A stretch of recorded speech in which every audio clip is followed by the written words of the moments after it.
मंगल अब परेशान हो चुकी है। ये शादी करके उसे बहुत नुकसान उठाना पड़ेगा, ये सोचकर उसने इस शादी से इनकार कर दिया है और उसकी माँ, उसका सारा परिवार मंगल का ही साथ यहाँ पर देने वाला है। और शांति जी अच्छी तरीके से क्लास लगाएगी, खरी खोटी बातें सुनाएगी प्रतिमा को और दादी बुआ को। तो मंगल बंद हो जाती है पार्लर में। वो अजीब नहीं था, बुआ दादी ने कराया था, फिर भी मंगल उस टॉपिक को उठाती नहीं है। अक्षत जब बताता है कि मुझे बुआ दादी ने एक तरह से किडनैप किया और वहाँ ले जाकर बंद कर दिया, तो इस बात से बहुत ज़्यादा नाराज़ है मंगल। और वो सबके सामने जब पूछताछ करती है दादी बुआ से, तो वो रोना पीटना ड्रामा इतना सारा कर देती है कि ये हम पर इल्ज़ाम लगा रही है, अभी तक तो इस घर की बहू भी नहीं बनी है, पता नहीं जब बहू बन जाएगी तो हमारे साथ क्या क्या करेगी। बहुत सारी बातें इस तरीके से वो बोलती है।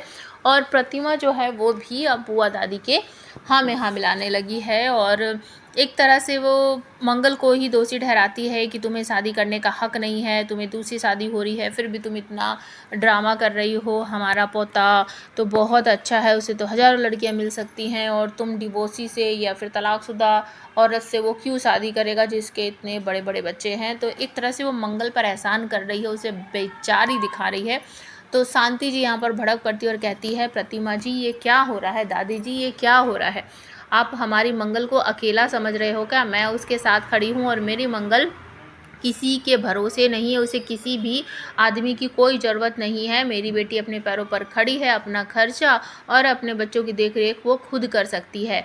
मुझे तो ऐसा लगा था कि आप लोग पढ़े लिखे परिवार से हो, ऊंचा ख़ानदान है, तो ये समझोगे कि ज़माना बदल चुका है, एक औरत को दूसरी शादी करने का हक होता है। लेकिन आप तो बिल्कुल नए ज़माने जैसे लोगों की हरकतें कर ही नहीं रहे हो। आप लोग तो दकियानूसी बातों पर उसी को उठा रहे हो और उसी पर चल रहे हो।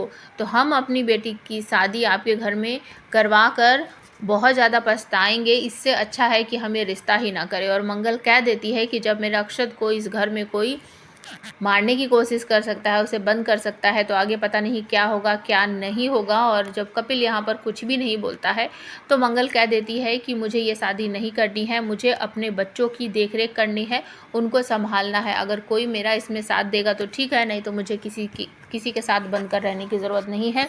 मेरी सबसे पहले जिम्मेदारी मेरे बच्चे हैं, अगर कोई उनमें मेरा साथ देगा तो ठीक है, नहीं तो नहीं, मैं ये शादी अब नहीं करूँगी।